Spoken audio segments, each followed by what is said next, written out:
Oat Hemp, Blueberry Cape Gooseberry snack breads are delicious and nutritious, all natural treats. Perfect for breakfast on the go. To make 6 80-gram portions, start by preparing and scaling the ingredients.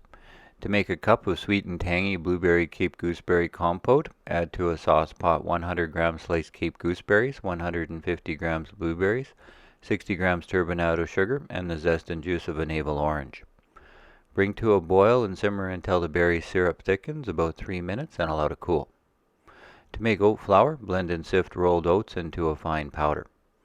Then mix 2 whole eggs with 200 grams of the compote, a maple molasses simple syrup of 10 grams molasses and 20 grams maple syrup dissolved in 30 grams water, 60 grams organic hemp hearts, 60 grams organic oat flour, a half teaspoon or 3 grams of baking powder, and a pinch of salt. Stir just to combine and portion into a prepared silicone muffin top pan. Then bake at 375 degrees Fahrenheit for 25 minutes. Stored in the refrigerator, snack breads will stay fresh for a couple of days, but they also freeze well.